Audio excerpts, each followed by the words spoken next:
Over the past week, I have switched from Arch Linux to Omarchy on both my 13-inch framework laptop and the desktop that I'm using to make this video right now.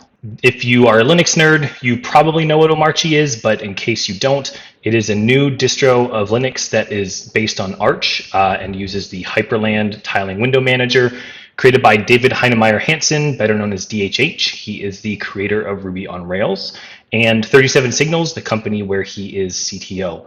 I was a Mac user for about a decade and a half, pretty staunchly, so I knew about DHH. He's better well known in the Mac sphere, I would say. And when I heard that he had put together a version of Linux that uses Hyperland, which I'd been interested in for a while, I was immediately intrigued because these are real product people. A lot of Linux distributions are, they're put out by volunteers. These are volunteers who are usually very strong technically, but often lack the product and aesthetic sensibilities that someone like a DHH and a company like 37 Signals has the potential to bring. So I was really interested in this and really excited to see what they could put out. So I've been using it for about a week now. What do I think after spending this time in Omarchy? In short, I think it is incredibly promising. I have really enjoyed it. I initially just put it on my laptop, and after a couple days decided to put it on my desktop as well. And I think that they are bringing something genuinely new to the Linux world, which is those strong product sensibilities. It's really clear that Omarchy is made by people who understand a few key things. One is how to motivate people to switch to something new. Two is the power of well-chosen defaults. And three is having a very strong idea of who your product user is, who your target user is, and making all decisions with that target user in mind. So for the rest of this video, I am going to look at how DHH and 37 Signals set expectations for Omarchy in the way that they talk about it on the website. Then we're going to quickly take a look at the install experience and then look a little bit at the default desktop experience as well. And then we'll end with some thoughts that I have on maybe some areas of opportunity and where the team might focus next. I want to look at this all through the lens of those three things I mentioned a little bit ago: how to motivate people to switch, the power of well-chosen defaults, and focusing on a clear target user. So with that in mind, let's get into it. All right, so we're going to start by taking a look at how DHH and 37 Signals are setting expectations for Omarchy. Now, this is important for any product. Happiness is expectations minus reality, but this is especially important for something like Omarchy that is setting out to be a little bit different, and they really make that clear right from the gate. So I'm on their website right now. They state here, the tagline is that this is an opinionated Arch plus Hyperland setup. This is backed up in the name to Omarchy, which comes from the Japanese concept of omakase, which means chef's choice, and Arch because it's based on Arch Linux. So Oma plus Arch equals Omarchy. And I want to go into the manual and just take a look at the welcome article. This is really short, so I'm just going to look at it together with you because I think this just does a masterful job of telling you what Omarchy is and why you should be interested in it. So they explain that it's an omakase distribution based on Arch Linux and the tiling window manager Hyperland. It ships with just about everything a modern software developer needs to be productive immediately. So they're really making their target user super clear here, a modern software developer. And then we'll get into this more in a little bit, but the goal that they set out for this with this that I think is really smart and really gives a great North Star for development decisions is to be productive immediately. So I've seen somewhere, I swear, on YouTube, and I don't remember exactly where, DHH saying that the goal was install to first git commit in 10 minutes, I think. If any of you have seen that anywhere and know where it is, I'd love for you to link it to me because I went looking for it briefly and couldn't find it. So anyway, their target user is very clear here. They've made it clear that it's different. And then they say this is NeoVim, Spotify. They list a few things that are installed on the system. And they say this isn't just a grab bag of pre-installed packages, though. It's a complete system designed with both aesthetics and productivity in mind. So they're giving you more of what the opinion is and how this is opinionated. And by the way, we're on my Omarchy desktop right now. I have made a few very minor tweaks to the appearance, but it's a really beautiful system, and we'll look more at that in a bit. But I think with the aesthetics, they really have kind of nailed it. Because a beautiful system is a motivating system, and productivity has always been downstream from motivation. So they go on, it's true that developing an eye for the beauty of a TUI heavy, a TUI, by the way, is terminal user interface. So that is things like this that will show, this is in a terminal. This is how you pick the Wi-Fi on Omarchy. They have a lot of things that are these interfaces that are built directly into in a terminal rather than a GUI application or a graphical user interface application. But that's why you're here, isn't it? To experience something a little outside your comfort zone, to embark on a little bit of an adventure into a new way of working with computers. I hope so.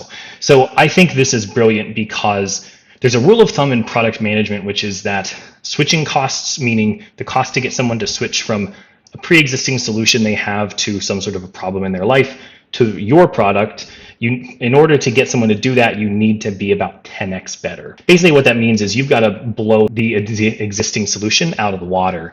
And one way to do that is just to have a really strong identity that really meets the needs of a specific person. And this is where I think a lot of Linux distributions miss the boat a bit. There are some distributions out there that have a really strong sense of identity. Arch Linux is one. Arch is an extremely minimal build-it-yourself distro that lets you either build the most minimal thing in the world that's entirely headless, or a really tripped out, super aesthetically pleasing Hyperland setup. You can do whatever you want with Arch, and that's a really strong sense of identity that it's brought.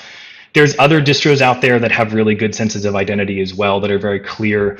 But I think a lot of Linux distributions, they just make too many vanilla decisions. And I think a good example of that is if you look at something like SDDM, which is the display manager.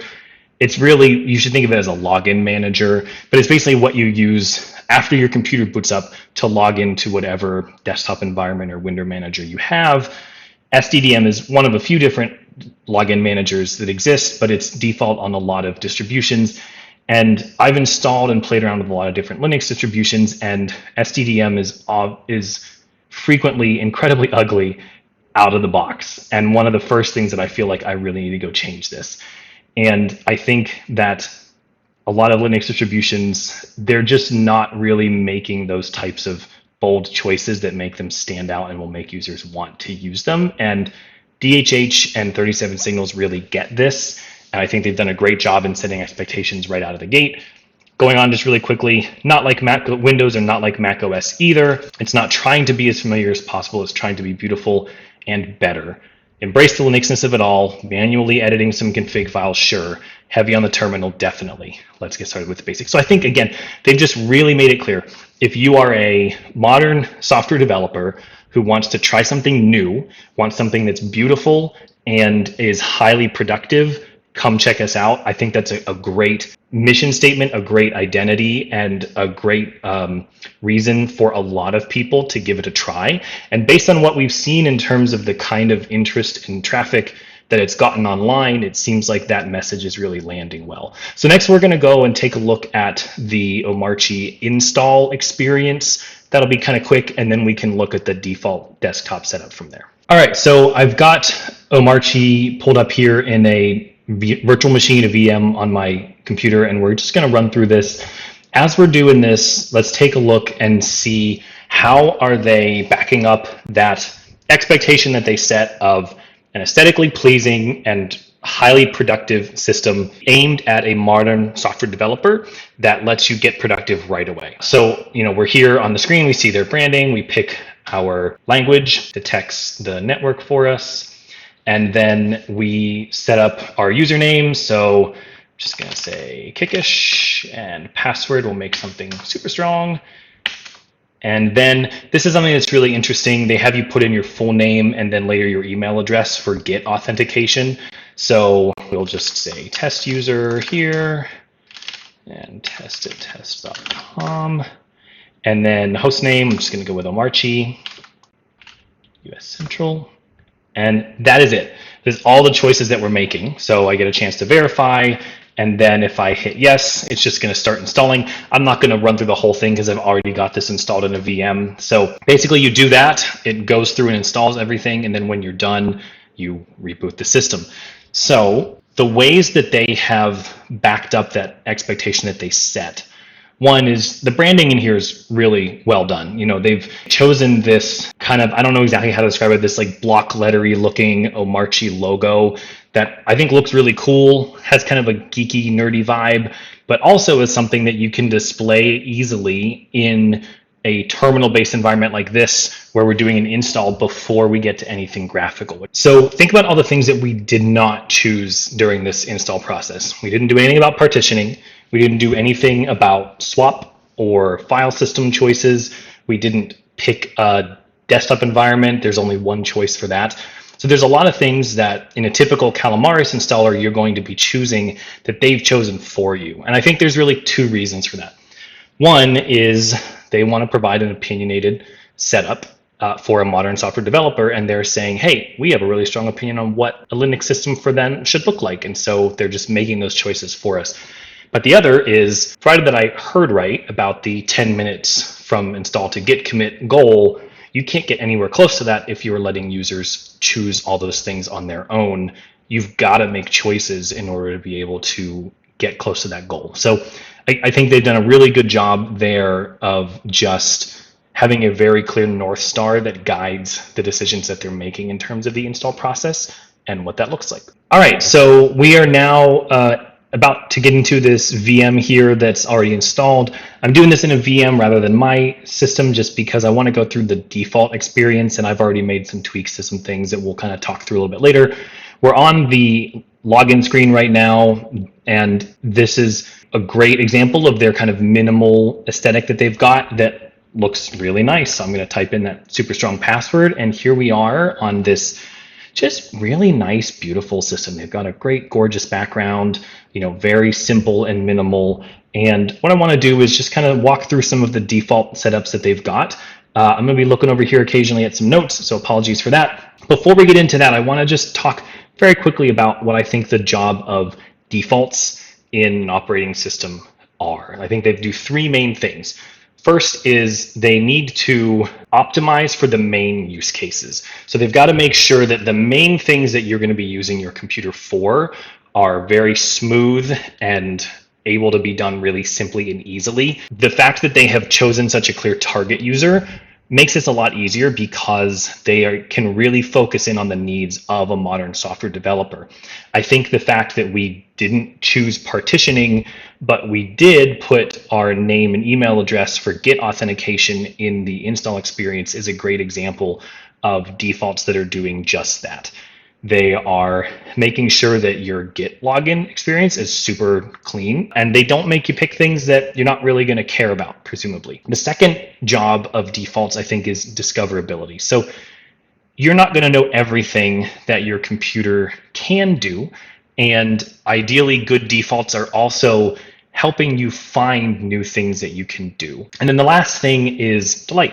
I think that good defaults need to provide a fun, delightful experience that make you enjoy using the product and want to keep using it. So let's just kind of walk through the system, and we can kind of keep those three things in mind as we do it. So first of all, everything in Omarchy is very keyboard driven by default. So if I hit super space, I can pull up this application menu and I can launch, say, the browser.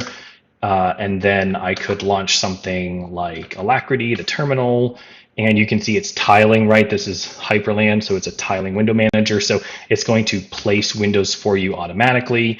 Maybe I can do ChatGPT, which is a web app that they have set up. They've set up a number of different web apps out of the gate by default, but you're launching everything by default through the keyboard. There's no start menu up here. And if you click here, actually, that just brings up the Omarchy menu, which you can also get to with a key binding, which is super alt space.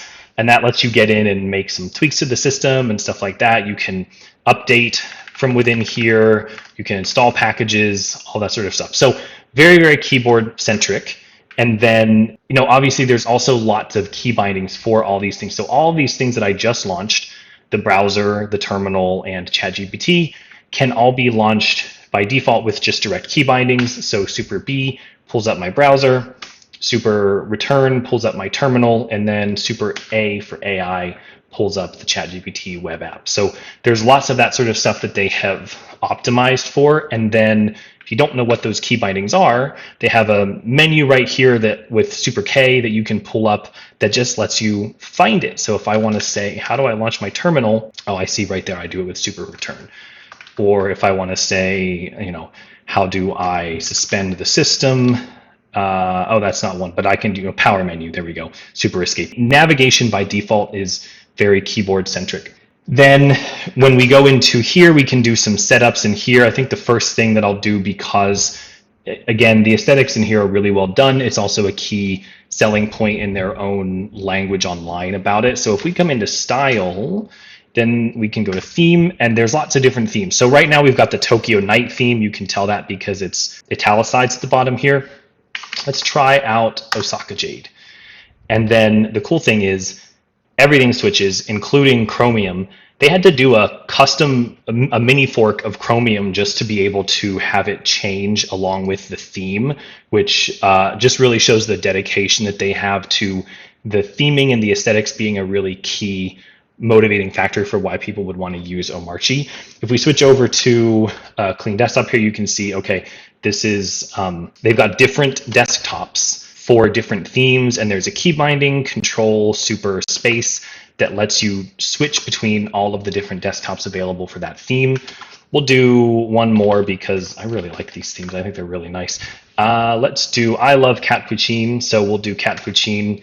On my system, I have a slightly different version of Cat Poutine that's Cat Poutine Mocha, but you can see everything, all of the color schemes and the apps have changed, and then we can take a look at some of these different desktops. So just really cleanly done on the theming side of things. I really like that a lot. We talked a little bit about TUIs in the system, so I'll show some of that briefly up here in the way bar. If I click on Bluetooth, that's going to pull up a GUI. This is a graphical user interface there. But again, if I click on, the VM, the Wi-Fi one might not be working, but if I look at the sound one there, then I can see, this is a TUI where I get to choose my different sound devices. A little bit minimal right now because of the fact that this is in a VM where I haven't connected a lot of my computer resources to it. This pulls up BTOP, which is an activity monitor, so we can see how our system resources are being used and if we don't close anything. But they're really leaning into this TUI aesthetic and the kind of developer heavy way of doing things. Another way that is clear is that if you go into setup and let's say you want to tweak something, let's say that you want to change your monitor resolution, or you have a second monitor that you want to add or something like that, it's going to open that up. Let me close this window here. It's going to open that up directly in NeoVim and let you edit the config file in NeoVim. So, they have a thing up here that shows, okay, this is the web URL that's got the documentation for how to do this, how to edit this file. But you're just coming in here and editing config files directly. And this is again one of the things that one of the choices that they can make because they know they're aiming this at developers who are not going to be afraid of editing a configuration file. I myself am not a developer, but I'm technical enough that I'm fine doing this sort of thing. So I really like this, that there's quick ways to get to these config files, but that they're not making you do it in what are sometimes honestly kind of clunky Linux GUIs for this kind of thing that again is very unlikely to match the overall aesthetic of everything. And that was one of the things when I've used window managers in the past that I really didn't like is it can be really easy to end up with something that feels like a mishmash of a whole bunch of disparate parts that don't have a cohesive feel. If you're, say, editing different types of settings like that, a lot of times each of those will pull up an app that's sometimes written in Qt, sometimes it's GTK, and sometimes it's GTK4 or GTK3. And so it can really just feel kind of messy. And I think that they're leaning into the config files here is a really smart way to avoid that. A couple more things. One thing that I want to show, and I'll just open up, I'll do super N to open up a new instance of NeoVim, and I'm just going to do a new file. When they had me put my full name and my email in there, they also use Xcompose to set up some key commands that I can use to just fill those in automatically. So I think it's caps lock. They've repurposed caps lock to be what Linux calls the compose key. Caps lock space E, yep, will type out that email address that I put in, and then caps lock space N will type out that name that I put in. They've also got these for emojis, but I don't recall. Let's see if that is in the key bindings at all. And they've got super control E for the emoji picker. So I can type in, say, smiling face, and then that probably, what did that put into my clipboard? Yeah. So I think that's just a really smart touch with the full name and email there as Xcompose shortcuts. A couple other things really quickly just to show. If we come into that Omarchy menu again, this learn menu is great because you can get to the key bindings from here, but they've got all of the documentation just readily available right there from that menu. I can pull up this Omarchy manual. By the way, this is one of the best written Linux manuals I've seen. There's definitely some areas where they still need to add some stuff, but it's very clearly written, gives you the information you need, doesn't drown you in a bunch of details that you don't actually need to know. So I think that they've done a great job with this documentation. And if we go back into the menu and then let's go to setup. Oh, not in setup actually. Oh yeah, install. This is a smart way that they've set up, just kind of streamlining a bunch of things. So first of all, I'll skip past the main thing I was going to show for a second. You can easily set up any dev environments that you want to, not any, but from this list of choices here. If we do install package, that just opens up a terminal.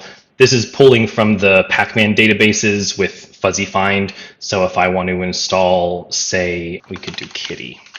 Then I type in my password and it just goes ahead and installs it. They have the AUR, the Arch user repository, hooked up like this as well. So just lots of convenient choices that they've made with, this is the menu, by the way, is Walker, the Walker menu. Lots of convenient choices that they've made there to just kind of streamline the typical things that a developer might be doing. You can navigate all of the windows and move them around with key bindings here. So, I can just do this to switch windows. Since this is a tiling window manager, if I keep opening new windows, it's just going to continue to open up and make choices for where those should be placed for me. So this is one of the benefits of a tiling window manager. It's one of the things that a lot of people need some getting used to as well. So that's just a quick look at the default Omarchy setup, the theming, what it looks like, kind of the default workflow. What we'll do next is I want to talk briefly about what I think are some areas of opportunity for them, and then I'll just give a few of my thoughts on where I think the Omarchy team might focus next.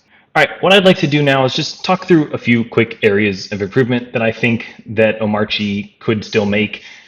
Obviously, this is a great product. I love it. I would definitely recommend you check it out as well if you're interested in this sort of thing. So this is not criticism. It's just saying, hey, here's some things that I think could still be better. The team actually released version 3.0 just today, or at least I saw it just a couple hours ago, that fixed a couple of things. The biggest thing that it changed for me, which I'm very grateful for, is that you can now more easily set your default editor to be something other than NeoVim. I'm an Emacs nerd, and so I was grateful for that. So I want to start with look and feel, because this is obviously something that's really important to DHH and the Omarchy team, and something that is central to Omarchy's identity.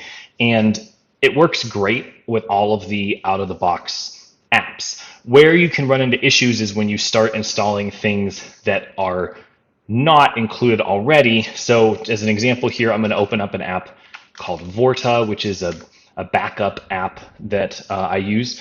And you can see that this is not getting the same theming as everything else. Now, this app is using Qt as its backend, and that can be set in Quantum. I don't know how to say that correctly, but it's an app that, actually, I'm going to close this real quick. It's an app that's actually installed on here. It's an app for managing Qt themes.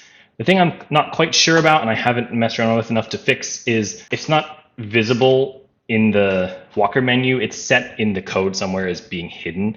It's installed on Omarchy though, but this app is not getting themed whenever I make theme changes. What I've done on my own system is I've installed the Cappuccine Mocha Quantum theme, and then I just set it to that. Since I'm not theme switching a lot, it doesn't bother me because I've just got it all set up that way. Also, some GTK apps are like this as well. So if we open up GNOME disks, this is, let's close some things here. This is a GTK app. It's a GNOME app. Also not getting the theming. I think this is probably just default Adwaita is what it looks like. This could be changed. Let me close Vorta. That can be changed with GTKs. It's called NWG look in the Pacman repos, but it's in Walker, it shows up as GTK settings. But that is something that can be installed, and then you can install, as I've done on my system, the Cappuccine Mocha theme or whatever other GTK themes available online and set them up in here. So ideally this stuff would be set up and then hooked into the theme switching so that if I switch themes in Omarchy, Omarchy can also get these other GTK and Qt apps to switch the theme along as well. As a backup, these two apps could just be installed by default and made available in the Walker menu, and then there could be something in the documentation about it. But I think this is just an area to really tighten up how some of the theming works. Another area for opportunity, we were kind of just looking at it right now. Let me just show it again. This is way too large for a window on an ultra wide monitor. It can be kind of overwhelming to try to take everything in, especially if it's something like a browser that you're trying to read and it's like across the whole width of it. I think that there are opportunities like this where Omarchy can set up, again, an opinionated version of what they think is the best workflow for something like an ultra wide monitor. If we switch over to my system for a little bit, we'll just go to, I was messing around with that earlier. But yeah, if you see here, actually, I could have just kept that open. I've set it up so that if it's a single window on the screen, it will take up just a portion in the center. And then if I open up more, then it will start to take up the full screen. It was a relatively simple change. So something like this would be great as well, just to get better ultra-wide support. And then I think getting a few more desktop environment like conveniences would be good. When in the past I've done window managers, I would just run into issues because of the fact that there's not, say, a KDE system settings app, and it's not doing a lot of things for you. You sort of have to, pick your own profile or Power Profiles app and pick your own system settings app and pick your own wallpaper app and all these kinds of things. I found it easy to get a little bit overwhelmed and would just be missing sort of key conveniences and then run down a rabbit hole to try to figure it out. Omarchy's got a lot of great stuff set up. I think there's just opportunity to do more. So one example would be disk auto mounting. I've got a secondary hard drive on here that I still haven't quite figured out how to set up disk auto mounting so that it's automatically mounted whenever Hyperland launches. A couple more. One would just be better printer support. I had to mess around with things. I think it was that hostname resolution, local hostname resolution wasn't working. I had to get into a config file to figure this out, but it wasn't able to print to my network printer out of the box. This is something, again, that has never been a problem for me on KDE. And then sort of a desktop environment thing, sort of its own thing. I had some issues with gaming on Omarchy. I've been using this computer, my daughter and I use this computer for gaming, and we've been doing so for years with KDE under a couple of different Arch-based distributions and never had issues. We were trying to get things working on Omarchy and we're just running into problems with Baldur's Gate 3. I ended up since we have all of our games on a separate hard drive, I just installed Bazite on there, and then we reboot and go into Bazite when we want to play. That has worked great. So I'm not exactly sure what wasn't set up the way that KDE just has things set up out of the box for gaming, but there was something either with Wayland or whatever. I mean, it can't only be Wayland because I've been using Wayland on KDE for the last couple of years.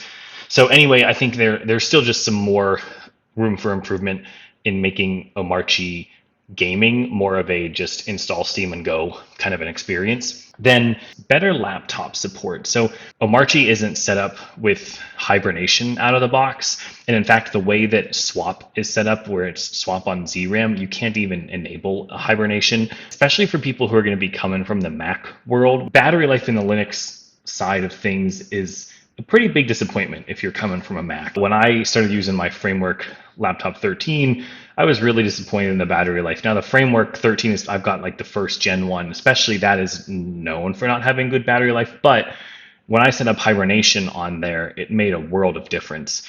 And especially if people are going to be using this as a work laptop, so many people in tech will bring the laptop home on the weekend, forget it in the backpack for the whole weekend, pop it open again Monday morning, and just expect it to have battery. And that's not going to happen in Linux if you are just on normal suspend without hibernation set up. So I think that really should just be set up out of the box on a laptop.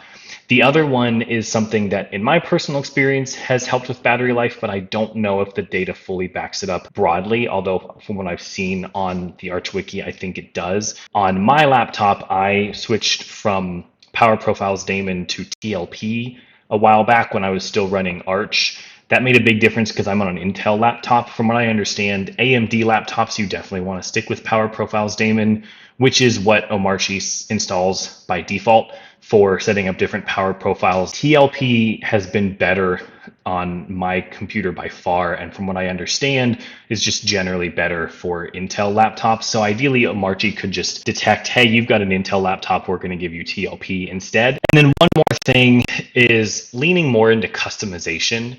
The fact that in the 3.0 release, they made it so that you can set a different default terminal and different default editor really shows that they're looking at this. From what I can tell, I think that there's more area of opportunity here. So an example of this is the screenshot utility. If I hit print screen, it's going to pop up the screenshot utility. I can select an area on the screen. It will pop up this little overlay that I can use to make edits and then save it. When I save, that is going to go into the pictures folder. And I wanted this to go into a subfolder called screenshots instead. First of all, I had to look and figure out what tool this was because it wasn't anywhere that I could find, at least in the Omarchy documentation. It's a tool called Hypershot. And then I saw in the Hypershot documentation that it's set up by default to save to the pictures folder, but if you change an environment variable, then you can change the directory that it's saving into. I did that and it didn't work. And I went and looked into the Omarchy config files, and the pictures location is actually hard-coded in an Omarchy config file for Hypershot. And this doesn't seem like one of those config files that Omarchy is going to leave alone if you edit it. I haven't confirmed that, but it looked like if I change it to a different directory, it's just going to get overwritten on the next update anyway, so I didn't bother doing that. But it doesn't seem like it needs to be hard-coded because from what I saw, this is the default for Hypershot anyway. So avoiding hard-coding wherever possible so that users have the ability to customize things a bit more. But then also, I think it would be great for the documentation to just list out all of the different tooling that builds up the system, so if folks do want to customize it, then they can at least know where to start with that. Okay, so that's a decent amount of opportunities for improvement. Where would I focus, or where do I think that the Omarchy team could consider focusing their efforts? So if we go back to what the target user is, which from my understanding again is developers, especially I think those migrating from Mac OS and Windows ecosystems who want something different that comes out of the box with a highly productive tiling-based workflow and a beautiful aesthetic, and that gives them more power to create their exact experience and to customize that than Mac OS or Windows ever will. These are folks who aren't afraid of the command line, aren't afraid of a text-based config file, but they might not know where to look and they might not know what all is possible if they're new to Linux. So given this, I think I would focus primarily on two things right now. One is preventing those common Linux rabbit holes that we were talking about earlier. So things like TLP, things like hibernation, things like printer setup. These are things that can frequently be a time suck. And the thing is that this isn't necessarily fun stuff to set up. The much more rewarding tinkering is going to be in theming, workflow, and that's the sort of thing that you want people who come over to Omarchy to be spending their time messing around with. I think, Omarchy has an opportunity here to say, hey, you have an Intel laptop. We've already done the research. We know that you're going to get better battery life with TLP, and so we set that up for you. Again, provided that the overall data backs up my experience there. Also, we've set up Hibernate because we know that that can be a pain in the ass on Linux.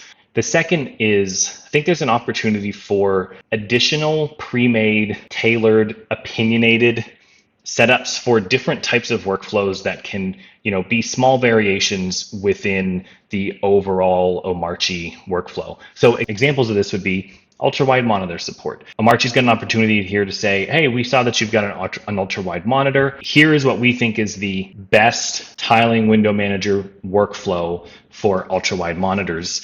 And we've either set it up automatically, or there's a way that I can go into the setup menu in the Omarchy menu and choose it from there and enable it.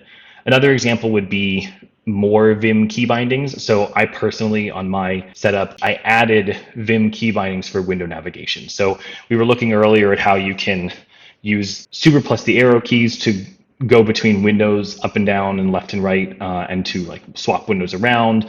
I set those up to also work with Vim keys, HJK, and L. That way I don't have to take my hands off the home row, and I'm just really used to Vim key bindings, so I really like that. Another example would be gaming, where, hey, we've looked into things and we've determined that the best way for gaming to work in a tiling window manager is just open it up in Steam Big Picture mode, which there's a video that I saw that mentioned this as the way to go. So I'll link that. I'm not sure from my own experience if that's the way to go. But again, the idea here would be that Omarchy could find other types of workflows that their target users are still going to be regularly doing, and then set up their opinionated version of those things so that there's an Omarchy experience that goes beyond what we've got now in the 3.0. So, these are things that I think would make Omarchy even better than it already is, and also really fit in with the identity that Omarchy has been building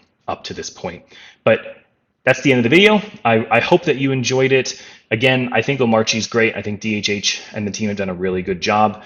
If you're interested in this kind of thing, I highly recommend that you check it out. If you liked this video, please give a thumbs up, but more importantly, leave a comment for me. I'm very new on YouTube and would love any feedback that you might have, positive or negative, as well as if there's more videos that you would like me to make about Omarchy or other things in Linux land. Let me know that as well. But regardless, I hope you have a great day. Thank you so much for watching if you're still around, and I will see you in the next one.